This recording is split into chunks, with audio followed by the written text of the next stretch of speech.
Aglaonema বর্তমানে প্রচুর ভ্যারাইটির পাওয়া যায়। তো শীতকালে আসার পর অনেকেই অ্যাগ্লোনিমার কি খাবার দেব, অ্যাগ্লোনিমা কিভাবে রাখবো, এই সমস্ত বিষয় নিয়ে অনেকের মধ্যে কৌতূহল থেকে থাকে। তো অ্যাগ্লোনিমা নিয়ে আজকে দু চার কথা বলে রাখি। এবং অ্যাগ্লোনিমা খুব সহজ সরল পরিচর্যার একটি গাছ। যারা মাটিতে করছেন তাদেরও কোনো সমস্যা নেই, আর যারা ঘেঁষে করছেন তাদের তো কোনো সমস্যার কোনো গল্পই নেই। তো মোট কথা হচ্ছে অ্যাগ্লোনিমা কিন্তু শীত হোক গ্রীষ্ম হোক সারা বছরই মোটামুটি ভাবে একটা গ্রোথ নিয়ে বেঁচে থাকে এই গাছটি। তো সব সময় খেয়াল রাখবেন যে এই সমস্ত গাছে শীতকালে কুয়াশাটা কম লাগাবেন। কুয়াশা যদি গাছের উপর পড়ে তাহলে গাছের পাতায় কিন্তু একটু ঠান্ডা লাগা ব্যাপারটা থাকে, তার জন্য কিন্তু অনেক সময় ধুলোবালি জমে যায়, আর পরবর্তীতে সেই সমস্ত জায়গা থেকে ফাঙ্গাল আক্রমণ ঘটে। তাই কুয়াশাটা যতটা পারেন কম দেওয়ার চেষ্টা করবেন। প্রতিনিয়ত গাছের পাতা জল দিয়ে স্প্রে করে ধুয়ে দেওয়ার চেষ্টা করবেন। এই কাজগুলি ছোট্ট ছোট্ট কাজ এগুলি করবেন।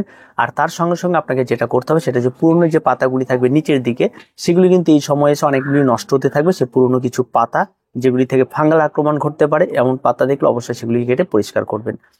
আর এবার আসি ফার্টিলাইজার। অবশ্যই আপনার শীত গ্রীষ্ম বর্ষা সারা বছরই গাছের ফার্টিলাইজার একটা প্রয়োজন আছে, তার একটা নির্দিষ্ট লিমিটেড। অতিরিক্ত খাবার একেবারেই গাছ পছন্দ করে না, আপনাকেও সেটার জন্য ধৈর্য ধরতে। আপনি একদিন খাবার প্রয়োগ করছেন, অন্তত 7 দিন বা 10 দিন পর মনে হচ্ছে গাছটি বাড়ছে না, আরেকবার দিয়ে দিই, এই ভুলটি কিন্তু কখনোই করবেন না। কারণ এই সমস্ত অ্যাগ্লোনিমা গাছগুলি সবগুলির ধরন বৈশিষ্ট্য একরকম হয় না। কিছু গাছ আছে খুব ফাস্ট গ্রোথ করে, খুব ফাস্ট, এরা খুব তাড়াতাড়ি গ্রোথ নিয়ে নেয়। কিছু গাছ আছে খুব স্লোলি গ্রোথ হয়। তো আপনার যে কোনো গাছের ক্ষেত্রে গ্রোথ স্লো হচ্ছে দেখে ভয় পাওয়ার কিছু নেই। একদম ধীরে ধীরেও কিছু গাছ গ্রোথ নেয়, কিছু খুব ফাস্ট গ্রোথ নেয়।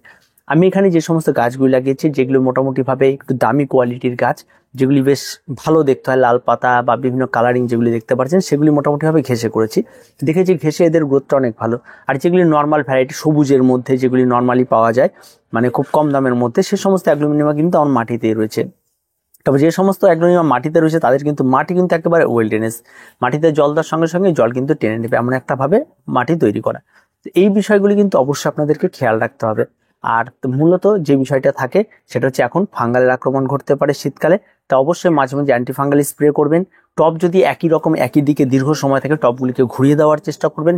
চারদিক দিয়ে রোদ লাগানোর চেষ্টা করবেন। একটা সাইড থেকে যদি গাছের রোদ লাগে তাহলে সেই সাইডটাতে গ্রোথটা কিন্তু ভালো হয়ে যায়, আর পেছনের দিকে কিন্তু সেই গ্রোথটা নিতে পারে না। তাই সবসময় যেন টবকে ঘুরিয়ে ঘুরিয়ে রাখার চেষ্টা করবেন যাতে সব দিকে সমানভাবে রোদ লাগে, আর নাহলে একটা দিকে হেলে গিয়ে গাছ কিন্তু বেঁকে যেতে পারে। এই বিষয়টা কিন্তু অত্যন্ত গুরুত্বপূর্ণ একটা বিষয়।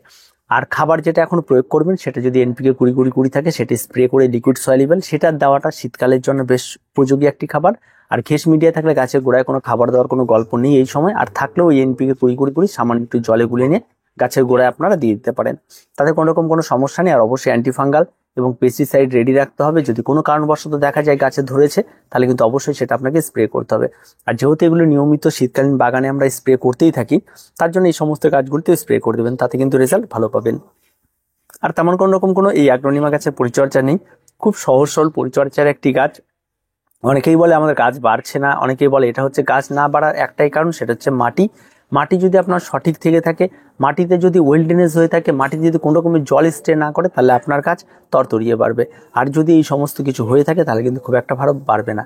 আর একটা বিষয় যেটা বললাম যে গাছের কোয়ালিটির উপর নির্ভর করে, কোনো কিছু কিছু গাছ আছে যাদের গ্রোথ খুব ফাস্ট, আর কিছু কিছু গাছ আছে গ্রোথ খুব হালকা। তো অবশ্যই এই সমস্ত টিপসগুলি আপনার শীতকালে মেনে চলুন অ্যাগ্লোনিমার ক্ষেত্রে, অ্যাগ্লোনিমা অনেক ভালো হবে আর দেখার মতো অ্যাগ্লোনিমা হবে।